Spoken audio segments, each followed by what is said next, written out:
Obama in the process of passing the law with to where people can now attend community college for free.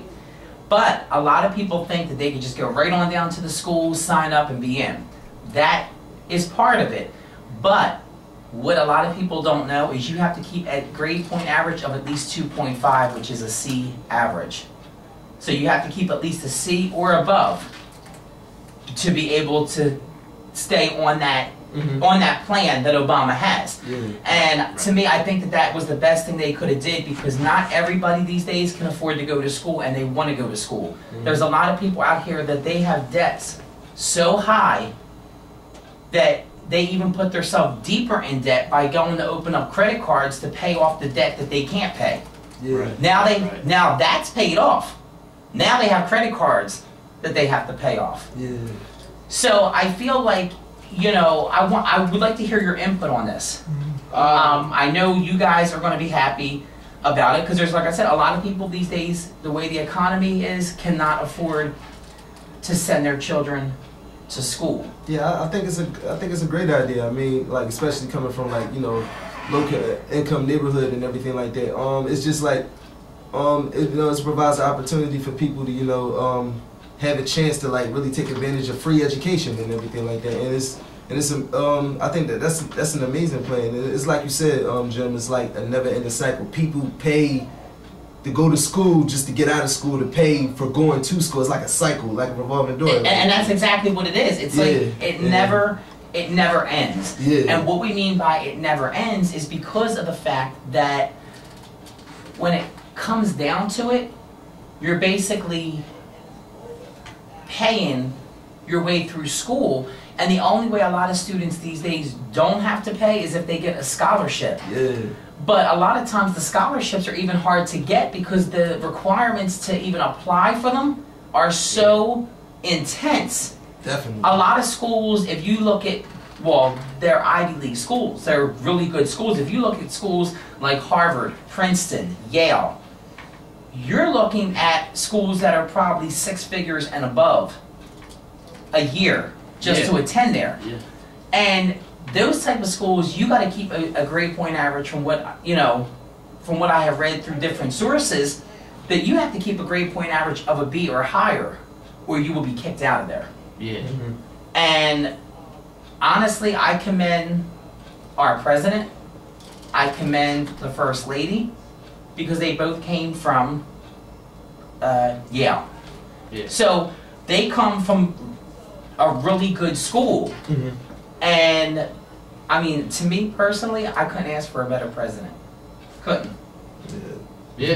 Well, my opinion on that, like, one opinion I have, a story, like, the other day I was at work, I work at a coffee shop in a hospital, and this one girl came in with her mother, and she looked like she was strung out, right? Like, just from, like, hadn't slept, hadn't ate, and she had told me it's because the high school she goes to has got her doing so much work that she does not even sleep. And I believe it. And that's I feel that's a shame. I feel like in high schools that should be corrected, because I know a lot of high schools, especially the one I went to, which was Archbishop Ryan High School, they would overload the people who were up in the higher, like, we call them tracks, but like the honors classes. Right. And they had no, like, time to themselves. They were all strung out. Most of them came to school miserable, and it's like that's all they could think about was the schoolwork. They couldn't enjoy themselves. And it was a shame. And see, and that's not good when you overload the students. Now, don't get me wrong. I'm not saying don't send them home during the summer with book reports. I had to do them in high school. And it's like, oh, do I really have to, you know, I want to enjoy my summer. You're doing 2 book reports. You got 3 months off. If you can't get 2 book reports done in 3 months, there's something wrong. That means you're not staying focused. And a lot of people I talk to say that a lot of times these kids, it's sad to say, but a lot of them come out of school not really knowing anything, and they always want to blame the teachers, but you can't always blame the teachers, because the teachers got their degree, they got their education, they're trying to help you. If you don't want to help, all my teachers always told us, if you don't want to learn, that's fine, sit there and do nothing. I got my education. Right. It's time for you to get yours. So when you drop out or whatever, You know, and thank God the dropout rate has really went down, which is a good thing. But a lot of people need to realize that you need education these days to get anywhere in life. I don't care if it's from, you know, working at a McDonald's, working at a Burger King, a Wendy's. And I think the thing is, a lot of times people think that they need the world handed to them. Yeah. What I mean by that is they think, okay, well, that's McDonald's. That's $7.50 an hour. I'm not working for that. Yeah. Now you're thinking you don't have a job at all, but now you're going to complain how much a job is paying you. Yeah, like Right. Yeah. that's just like that's just really, in my opinion, that's really weak. I mean, like you always gonna have to work your way from the bottom up, and people always like when they see a job like McDonald's, they be like, oh, I don't want to work there and everything. I'm like, yo, you gotta start somewhere, like, you know, and you don't have a job at all. So if they give you opportunity, I mean, why not take it? And a lot of these jobs, such as McDonald's, Wendy's, they will pay for your schooling. Yeah. Yeah. So why not go take the job? I'm not saying stay there until you retire. Yeah. But you know what else is a shame?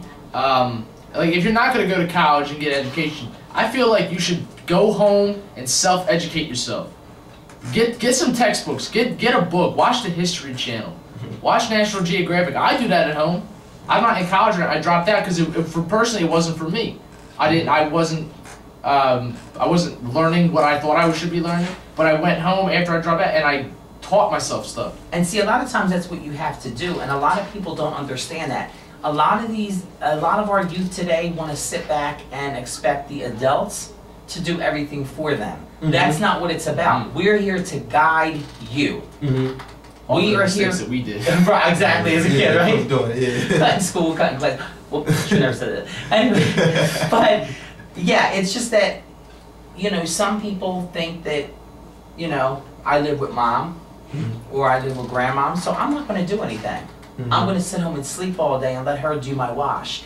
And I was always told, as you know, after I graduated high school, I did take a year off for myself, and I wasn't allowed to just lay around my grandparents' house. Yeah. I wasn't made to get up, and my grandmother, God rest her soul, never asked me for anything, but I tried my best to do what I can. Yeah. And a lot of our youth don't see that.